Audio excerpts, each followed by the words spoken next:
रहे हैं खबर फास्ट, तेज खबर, पैनी नजर।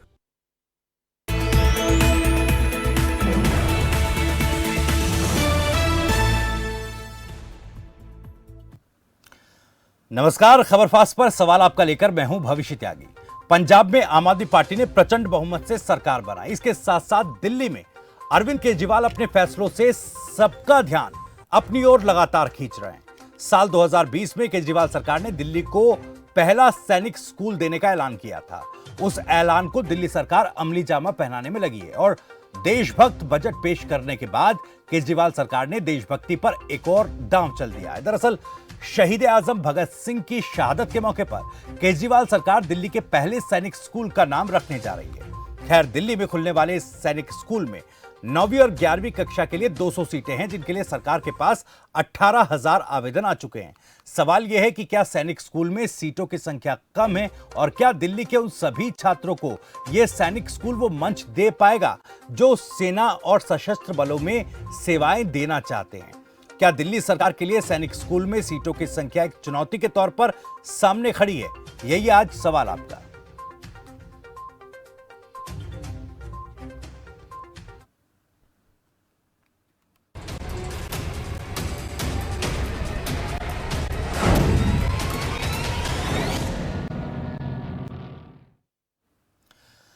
तो देश की राजधानी दिल्ली को अपना पहला सैनिक स्कूल मिलने जा रहा है। मुख्यमंत्री अरविंद केजरीवाल ने दिल्ली में प्रस्तावित सैनिक स्कूल का नाम शहीद भगत सिंह के नाम पर रखने का ऐलान किया है।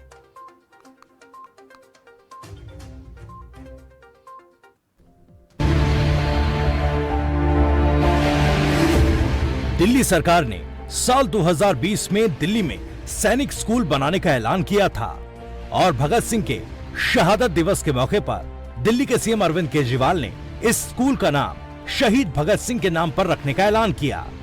इस स्कूल का नाम शहीद Bhagat Singh arms preparatory school होगा। कल 23 मार्च है, शहीद आजम भगत सिंह का शहादत दिवस है।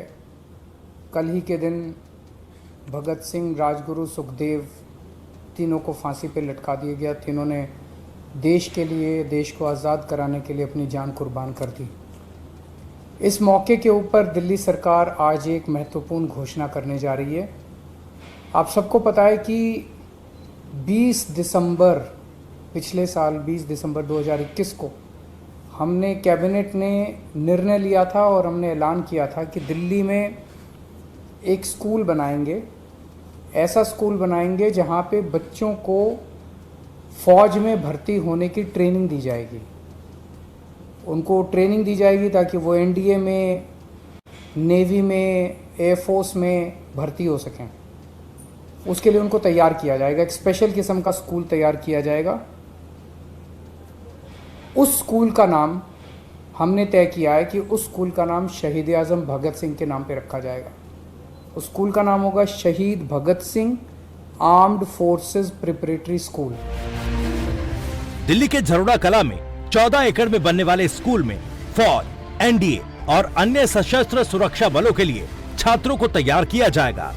यहाँ पर हॉस्टल की फैसिलिटी होगी जहाँ सारी शिक्षा दीक्षा फ्री में दी जाएगी। इस खास सैनिक स्कूल का सारा खर्च दिल्ली सरकार उठाएगी। ये स्कूल पूरी तरह से फ्री होगा, सब कुछ फ्री होगा, रेजिडेंशियल होगा, यानी कि जितने भी बच्चे उसमें एडमिशन लेंगे वो सारे वहीं पे उनको हॉस्टल में रहना होगा। लड़कों का अलग हॉस्टल होगा, लड़कियों का अलग हॉस्टल होगा। और झरोदा कला में एक 14 एकड़ का कैंपस बनाया जा रहा है। वहाँ पे ये स्कूल पूरा स्टेट ऑफ द आर्ट, एकदम मॉडर्न स्कूल, सारी सुविधाओं के साथ लैस ये स्कूल बनाया जा रहा है। दिल्ली के सैनिक स्कूल में छात्र 9वीं और 11वीं में एडमिशन ले सकेंगे। इन दोनों कक्षाओं में 100-100 सीटें होंगी। अभी से इन 200 सीटों के लिए 18,000 आवेदन आ चुके हैं। ये स्कूल दिल्ली के रहने वाले सभी बच्चों की, दिल्ली में रहने वाला कोई भी बच्चा इस स्कूल में एडमिशन ले सकता है। इसमें 9वीं क्लास में और 11वीं क्लास में एडमिशन होगा। 9th क्लास में 100 सीट होंगी, 11वीं क्लास में 100 सीट होंगी। अभी तक इस साल से इसकी क्लासेस शुरू हो रही हैं तो अभी तक 18,000 एप्लीकेशंस आ चुकी हैं। दिल्ली के सैनिक स्कूल में छात्रों को अफसरों वाली क्वालिटी सिखाई जाएगी। यहाँ एक्सपर्ट फैकल्टी होगी जिसमें रिटायर्ड आर्मी, नेवी और एयरफोर्स के अफसरों को ट्रेनिंग देने के लिए लाया जाएगा। 27 मार्च को 9वीं क्लास में दाखिले के लिए टेस्ट हो रहे हैं, वहीं 11वीं क्लास के लिए 28 मार्च को टेस्ट होंगे। ये पहले फेज का टेस्ट होगा। 27 मार्च को 9वीं क्लास में एडमिशन के लिए इसके टेस्ट हो रहे हैं और 28 मार्च को 11वीं क्लास में जो एडमिशन होंगे उसके लिए टेस्ट हो रहे हैं। वो फेज़ 1 होगा, एप्टीट्यूड टेस्ट हो रहा है और सेकेंड फेज़ में उनके इंटरव्यू लिए जाएंगे। आपको बता दें कि दिल्ली के सरकारी स्कूलों की कायापलट करने के लिए अरविंद केजरीवाल सरकार ने 200 शिक्षकों को देश विदेश के बेहतरीन शिक्षण संस्थानों से प्रशिक्षण भी दिलवाया है। अब दिल्ली में खुलने जा रहे पहले सैनिक स्कूल का फायदा दिल्ली के उन छात्रों को मिलेगा जो फौज में जाने की चाह रखते हैं। टीम खबर फास्ट। तो शहीद आजम भगत सिंह के नाम पर दिल्ली का पहला सैनिक स्कूल होगा और इस स्कूल में एडमिशन के लिए 200 सीटें फिलहाल रखी गई हैं, जिनके लिए 18,000 आवेदन पहले ही सरकार को मिल चुके हैं। क्या इस सैनिक स्कूल में सीटों की संख्या एक चुनौती दिल्ली सरकार के सामने होगी? और इसी तरह कई सवाल इस कार्यक्रम के जरिए हम उठा रहे हैं। इन सवालों पर चर्चा करेंगे। कुछ खास मेहमान हमारे साथ जुड़ गए हैं। घनेंद्र भारद्वाज प्रवक्ता आम आदमी पार्टी हमारे साथ हैं और परिमल कुमार शिक्षाविद हमारे साथ इस कार्यक्रम में जुड़ गए हैं। आप दोनों मेहमानों का बहुत बहुत स्वागत है खबरफास्ट पर। जी, और मैं दर्शकों को ये भी कहना चाहूंगा कि अगर आप भी इस मसले पर कोई सवाल पूछना चाहते हैं, कुछ अपनी बात कहना चाहते हैं, तो आप भी हमें फोन कर सकते हैं। नंबर्स लगातार आपके टीवी स्क्रीन पर फ्लैश हो रहे हैं, लेकिन एक अनुरोध, जब भी आप खबरफास्ट को फोन करें तो अपने टीवी सेट की वॉल्यूम को कम रखें ताकि बेहतर तरीके से अपनी बात कह पाएं, अपना सवाल पूछ पाएं। घनेंद्र भारद्वाज जी, आप ही से मैं चर्चा की शुरुआत करूंगा और सबसे पहले तो मैं आपको शुभकामनाएं दूंगा जिस तरह से दिल्ली को पहला सैनिक स्कूल मिला है, और शुभकामनाएं इसलिए भी कि शहीद आजम भगत सिंह के नाम पर दिल्ली सरकार उसको नाम दे रही है। लेकिन एक सवाल, एक राजनीतिक आरोप लगता है आम आदमी पार्टी पर कि इस फैसले से, क्योंकि इससे पहले देशभक्त बजट पेश किया गया दिल्ली सरकार की तरफ से, तो देशभक्त और राष्ट्रवाद को आधार बनाकर अपनी इमेज बिल्डिंग का काम आम आदमी पार्टी और आम आदमी पार्टी की सरकार कर रही है। राजनीतिक आरोप लगते हैं। भविष्य जी आवाज आ रही है? जी बिल्कुल। हाँ भविष्य जी, मैं ये कह रहा था कि पहली बात तो मेरे स्क्रीन पर हो यार, घनेंद्र भारद्वाज जी, मेरी आवाज आप तक पहुंच पा रही है क्या? मिलिए भविष्य, आपको आवाज आ रही है? जी बिल्कुल, पूरी कीजिए अपनी बात। हाँ, मैं भविष्य जी ये कह रहा था कि शिक्षा के नाम पे किसी को भी राजनीति नहीं करनी चाहिए। देखिए, जब हमारा समाज शिक्षित होगा तो निश्चित तौर पर देश का नव निर्माण होगा। देश को बिल्डअप करने के लिए जो आपका जो बेस है, बेस एजुकेशन, और अरविंद केजरीवाल जी की सरकार दिल्ली में यही काम कर रही है कि बेस ठीक करें। जब आपका बेस ठीक होगा तो आप उस पर कितनी मर्जी मजबूत इमारत बना लो, आपका बेस मजबूत होना चाहिए। एजुकेशन इस देश का बेस है। आज से पहले किसी भी सरकार ने एजुकेशन के बारे में सोचा नहीं। आज दिल्ली की सरकार का जो एजुकेशन मॉडल है उसकी यूरोप में चर्चा हो रही है। अमेरिका की फर्स्ट लेडी आती है दिल्ली में और कहती है मुझे दिल्ली के सरकारी स्कूल देखने, क्योंकि हमने सरकारी स्कूलों की बिल्कुल दशा ही हमने पलट के रख दी। आज हम दिल्ली के सरकारी स्कूलों का इंफ्रास्ट्रक्चर जो पब्लिक स्कूलों से बेहतर है, वर्ल्ड क्लास ग्राउंड है, लिफ्ट वाले स्कूल्स हैं, और जो दिल्ली की सरकार कर सकती है दिल्ली की सरकार कर रही है। अब आपने सैनिक स्कूल की बात करी, निश्चित तौर पर सैनिक स्कूल दिल्ली को देना, ये हम पहली स्टेट गवर्नमेंट है जिसने ऐसा इनिशिएट करा है। और शहीद आजम भगत सिंह, बाबा साहब अम्बेडकर, ये हमारे रोल मॉडल रहे, ये हमारे लेजेंड रहे हैं। और शहीद आजम भगत सिंह के नाम से स्कूल का जो नाम रखा गया वो इसलिए रखा है, आने वाली जनरेशन को शहीद आजम भगत सिंह का क्या कंट्रीब्यूशन देश के ले रहा है उसके बारे में पता होना चाहिए। जब तक हम उनको याद नहीं करेंगे, अपने लेजेंड्स को, उनकी मेमोरी में इस तरीके के कार्यक्रम नहीं करेंगे, इस तरीके की कोई स्कूल्स नहीं बनाएंगे, इस तरीके की कोई चीज नहीं बनाएंगे, आने वाली जनरेशन को पता नहीं चल पाएगा। क्योंकि आपने देखा कि देश में किस तरीके की विचारधारा चल रही है जो सब कुछ खत्म करने पे आमदा है। अब दिल्ली के इस जो सैनिक स्कूल की विशेषता ये है कि इसमें कैंपस होगा। 14 एकड़ कोई छोटी जगह नहीं होती। आपका जो सवाल था मैं उसका भी जवाब दे रहा हूँ भविष्य जी। आप कह रहे 200 सीट, अभी इनिशियल प्रोसेस है, जो अपकमिंग सेशन है उसके लिए 200 सीटें निर्धारित की गई हैं। और निश्चित तौर पर क्योंकि कैंपस बड़ा बन रहा है, 14 एकड़ का कैंपस है, उसमें रेजिडेंशियल कॉम्प्लेक्स भी है और लड़कियों के लिए अलग व्यवस्था, लड़कों के लिए अलग व्यवस्था है। तो ये सीटें बढ़ेंगी और दिल्ली की सरकार लगातार काम कर रही है और हमारा ये मानना है कि दिल्ली को हम ऐसा सैनिक स्कूल देने जा रहे हैं कि दिल्ली का हर बच्चे के अंदर देशभक्ति की भावना हो। हर बच्चा कहेगा मुझे भी देश सेवा करनी है, मुझे भी देश के लिए लड़ाई लड़नी है, मैं भी बॉर्डर पे जाऊंगा। इस तरीके की एक माहौल हम बना रहे हो। दिल्ली के सरकारी स्कूल जो दूसरे स्कूल से उनमें हम ऑलरेडी देशभक्ति का पाठ्यक्रम पढ़ाना हमने शुरू कर दिया है। तो ये दिल्ली की सरकार इनिशिएटिव ले रही है और दिल्ली की सरकार लगातार हम इस विषय पे काम कर रहे हैं और हमारा ये मानना है कि, और मैं बार बार अपने साथियों को भी कहता हूँ भाजपा कांग्रेस को, कम से कम शिक्षा पे राजनीति मत करो। राजनीति के और विषय हो सकते हैं लेकिन इस चीज का स्वागत होना चाहिए। आपने दिल्ली सरकार को बधाई दी, आपका भी बहुत बहुत धन्यवाद। और निश्चित तौर पर जब से अरविंद जी ने घोषणा करी है, मेरे पास भी बहुत कॉल्स आ रहे हैं दिल्ली के लोगों के, और दिल्ली के लोगों में और खासकर से नौजवानों में इसका एक बहुत अच्छा मैसेज गया। नौजवान बहुत खुश है कि अब उन्हें आर्मी ऑफिसर बनने के लिए मेरा सर एक बेसिक सवाल था। ठीक है, आपका इनिशिएटिव बहुत अच्छा है, तारीफ लोग इसकी कर रहे हैं और शुभकामनाएं भी दे रहे हैं, लेकिन क्या इसके साथ साथ वो जो इमेज बिल्डिंग का एक दांव है वो भी क्या आम आदमी पार्टी चल रही है? देखिए, मेरा ये मानना है और अरविंद केजरीवाल जी का भी ये मानना है कि राष्ट्रवाद और देशभक्ति ये आपके अंदर होती है। इसको आपको दिखाना नहीं पड़ता, बताना नहीं पड़ता। अब जो लोग मैं किसी की क्रिटिसिज्म नहीं करूंगा, लेकिन जो लोग अपने आप को देशभक्त कहते हैं, राष्ट्रवाद कहते हैं, ये देशभक्ति राष्ट्रवाद नहीं हो सकता कि मैं किसी आदमी को उसकी कपड़ों के हिसाब से उसको मैं डिस्क्रिमिनेट करूं, किसी आदमी को उसकी वेशभूषा से या उसकी दाढ़ी से या मुंह से मैं अगर उसको डिस्क्रिमिनेट कर रहा हूं और मैं कहता हूं मैं राष्ट्रवादी हूं, देशभक्ति हूं, तो मेरे हिसाब से ये देशभक्ति राष्ट्रवाद नहीं है।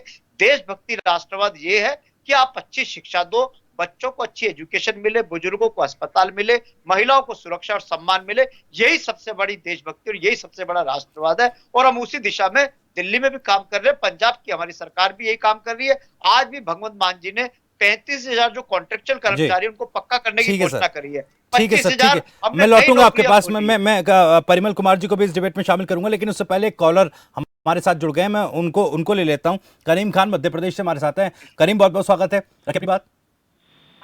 जी त्यागी जी नमस्कार। जी नमस्कार जी, मैं भारद्वाज जी को एक सलाह देना चाहता हूँ। जी, मैं ये कहना चाहता हूँ कि शिक्षा के क्षेत्र में बेहतरीन कदम उठा रहे हैं वो, लेकिन रूस और यूक्रेन के युद्ध को देखते हुए इनको एक पहल और करनी चाहिए कि 8वीं से ऊपर के बच्चों को कम से कम यानी वेपन चलाने की ट्रेनिंग देनी चाहिए, जिससे क्या होगा कि कम से कम जब भी कभी हम पे मुसीबत का वक्त आएगा उस वक्त हमारे बच्चे तैयार रहेंगे। इनको ये चाहिए। और हिंदुस्तान में ये प्रक्रिया से अनभिज्ञ है बच्चे, अभी उनको कम से कम सैनिक ट्रेनिंग होना चाहिए, वेपन चलाना आना चाहिए, उनको सारे यानी एक विषय होना चाहिए उसका एक। जी चलिए, बहुत बहुत शुक्रिया करीम खान जी अपनी बात कहने के लिए। परिमल कुमार जी, मैं आपके पास आ रहा हूँ। जिस तरह से दिल्ली सरकार का इनिशिएटिव है और सीटों को लेकर जिस तरह से मैंने बताया कि 200 सीटें फिलहाल 9वीं और 11वीं के लिए तय की गई हैं, जिसके लिए आवेदन मांगे गए थे 18,000 आवेदन उसके लिए सरकार के पास अभी तक आ चुके हैं। आप किस तरह से देख रहे हैं, कैसे आंक रहे हैं, क्या इसका फायदा उन छात्रों को मिलेगा जो सेना या सशस्त्र बलों में अपनी सेवाएं देना चाहते हैं, भर्ती होना चाहते हैं? आपका रिएक्शन सर।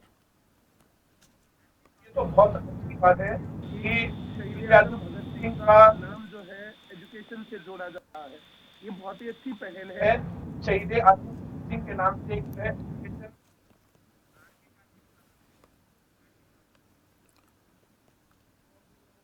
ठीक है परिमल जी, आपकी आवाज हम तक नहीं पहुंच पा रही है, मैं आपको दोबारा रिकनेक्ट करके मैं वापस आपके पास आऊंगा। उस बीच हमारे साथ कुछ दर्शक भी जुड़ रहे हैं, मैं पहले उनको ले लेता हूं। रोहतक से रणबीर हमारे साथ है, आर.के. कालिया अंबाला से। पहले रणबीर आपके पास आ रहा हूं, बहुत बहुत स्वागत है आपका, रखिए अपनी बात। त्यागी साहब नमस्कार। जी नमस्कार। त्यागी साहब, जो दिल्ली में विकास किया है आम आदमी पार्टी ने जी, और हम उम्मीद करते हैं कि इसी प्रकार गाँव का, स्कूलों का, स्वास्थ्य का विकास पंजाब में करें ताकि हरियाणा में भी इनको मौका मिले। जनता इन दोनों पार्टियों से अभी उग चुकी है जी, और ये विकल्प के तौर पर देख रहे हैं आम आदमी पार्टी को। पंजाब में अच्छा करेंगे तो देश में छा जाएंगी जी, और इसी तरह से आगे बढ़ते रहना चाहिए इनको। मैं तो यही कहूंगा अपने धीरेन्द्र भाई साहब को कि अच्छा काम करो और ईमानदारी से करो। जी नेता बन के मत बैठो।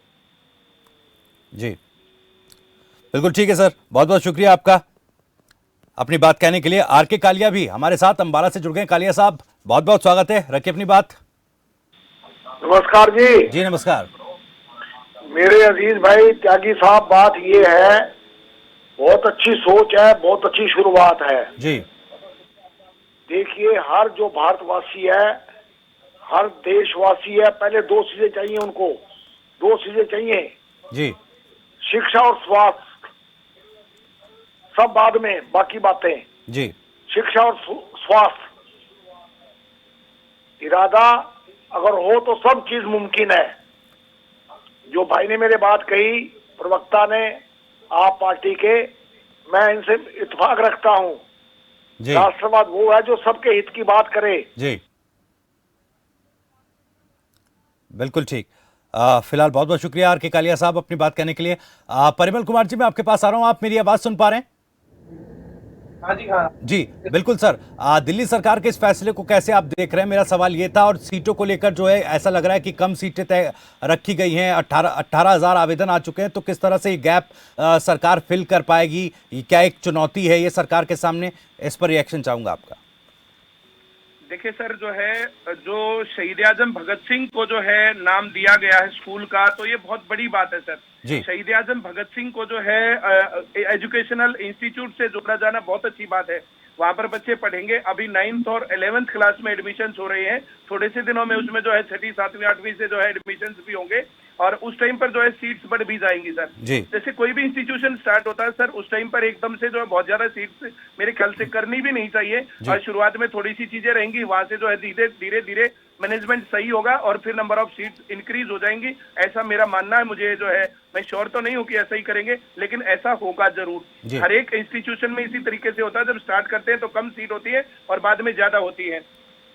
नंबर ऑफ सीट्स की बात अब जैसे कार्य कर रहे हैं, तो दिल्ली सरकार में जैसे आप भी पार्टी है, तो आप पार्टी ने एजुकेशन में एक अच्छा काम किया है, लेकिन फिर भी उतना अच्छा काम नहीं है जितना कि होना चाहिए। पिछली बार डीयू के अंदर जो है कट ऑफ लिस्ट 100 में से 100 ही थी। अब जिस प्रकार से बच्चे जो नंबर लेते जा रहे हैं और क्या हो रहा है, तो एजुकेशन प्रणाली के ऊपर मेरा सवाल है। बहुत अच्छा काम करने के बावजूद भी ऐसा नहीं कि सुधार की गुंजाइश नहीं है। एजुकेशन में सुधार की गुंजाइश बहुत ज्यादा है। न्यू एजुकेशन पॉलिसी लागू की है सर, उसके ऊपर मैं दो बात कहना चाहूंगा। उसमें सीधा ही 12th क्लास में जाके बोर्ड है। अगर बच्चे को 5th क्लास में बोर्ड देना है, 8th क्लास में बोर्ड देना है, 10th क्लास में बोर्ड देना है, तो उसका ध्यान पढ़ाई की तरफ पहले से ही रहता है। और ये नो डिटेंशन पॉलिसी ने पूरे देश के अंदर एजुकेशन का जो सत्यानाश किया है वो सबके सामने है सर।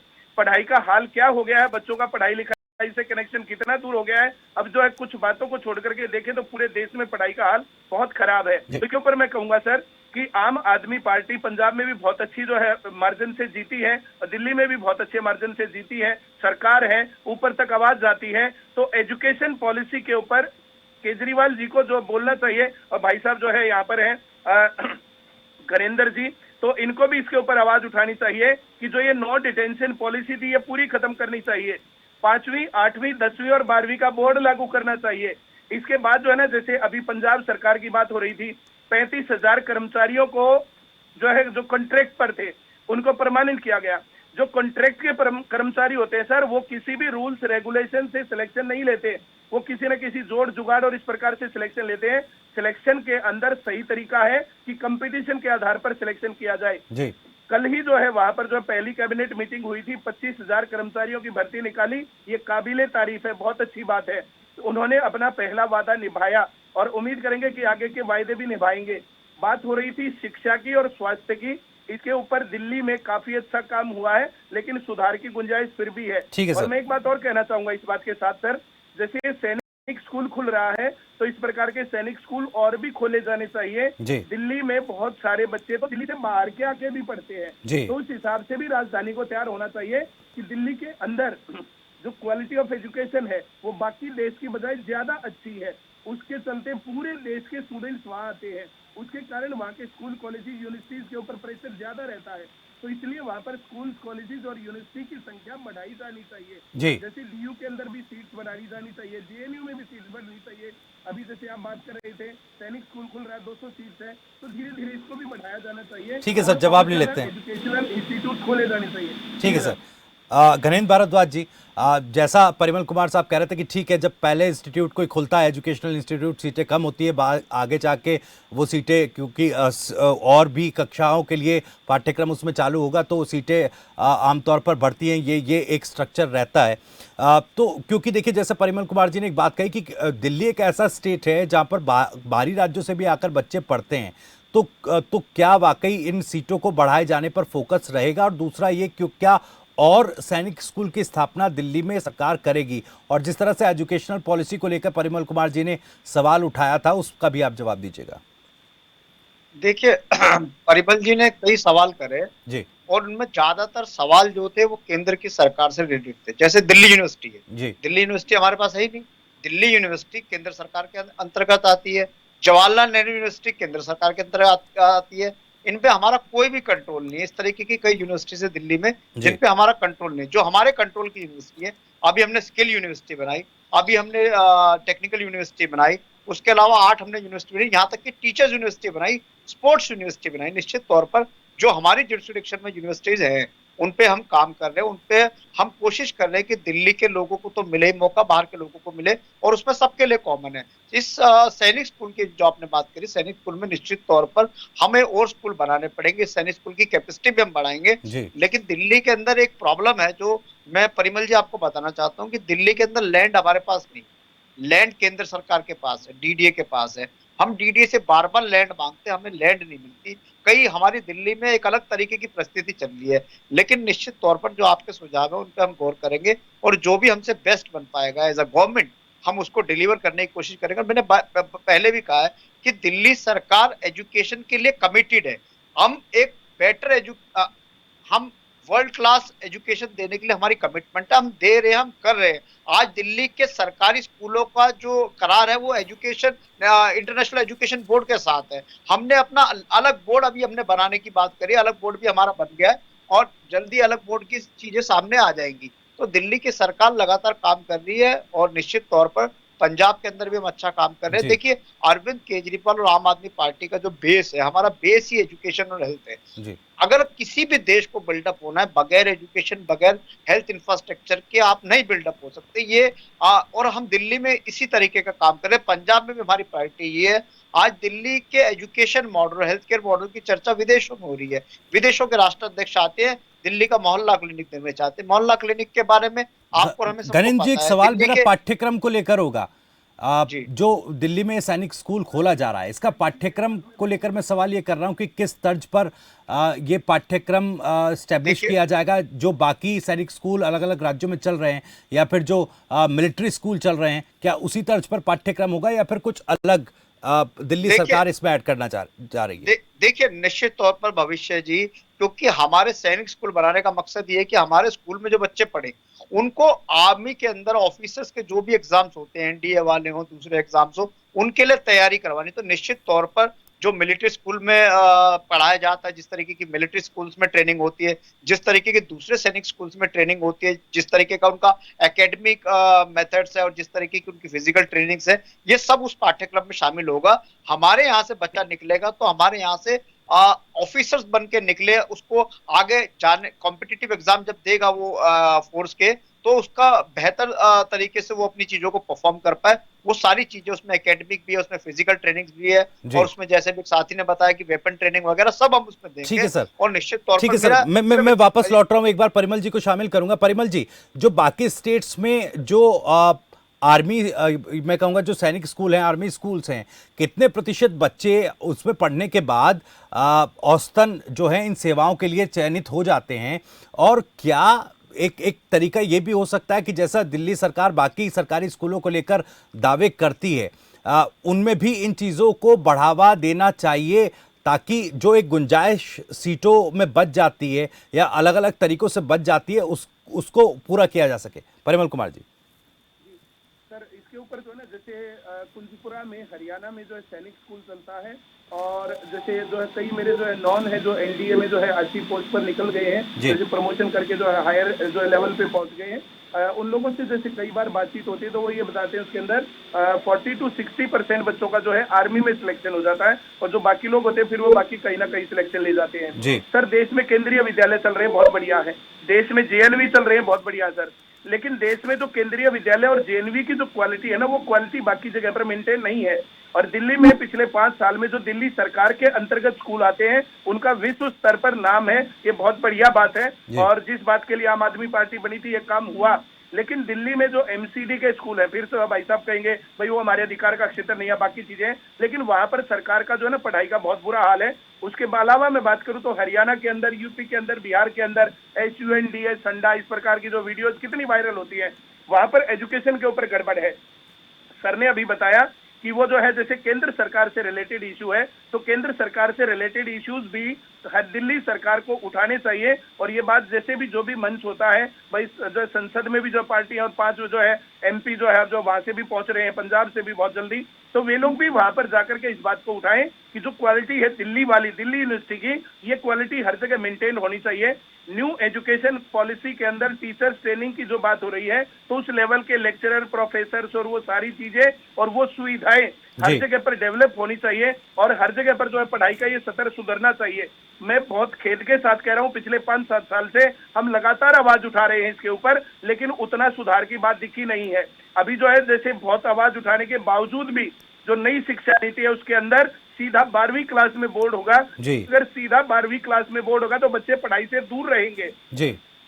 जो बच्चा 5वीं क्लास में बोर्ड देना सीख गया, 8वीं में देना सीख गया, 10वीं में बोर्ड देगा, तो बच्चा पढ़ाई के साथ जुड़ता रहेगा, और उसके ऊपर एक थोड़ा सा जो है मानसिक प्रेशर रहेगा कि हाँ उसको बोर्ड देना पढ़ना है, उसका ध्यान पढ़ने की तरफ रहेगा। ओके सर, मैं जवाब ले लेता हूँ। और जो है नो डिटेंशन पॉलिसी ने इसने सत्यानाश किया पढ़ाई का। जी ठीक है सर। गणेंद्र जी, चलिए लगता है उनका संपर्क गणेंद्र जी का टूट गया, लेकिन फिलहाल के लिए बहुत बहुत शुक्रिया आप दोनों ही मेहमानों का। गणेंद्र भारद्वाज जी आपका भी बहुत बहुत शुक्रिया, परिमल कुमार जी आपने भी वक्त निकाला, आप भी हमारे साथ इस चर्चा में जुड़े, बहुत बहुत शुक्रिया आपका। तो फिलहाल दिल्ली को पहला सैनिक स्कूल मिला है, चुनौतियां बहुत हैं, लेकिन सरकार ये दावा कर रही है कि तमाम सुविधाएं इन छात्रों को दी जाएंगी और इस तरह से एजुकेट किया जाएगा कि वो अपनी सेवाएं सेना या सशस्त्र बलों में दे पाए। इसी के साथ फिलहाल सवाल आपका में इतना ही। नमस्कार।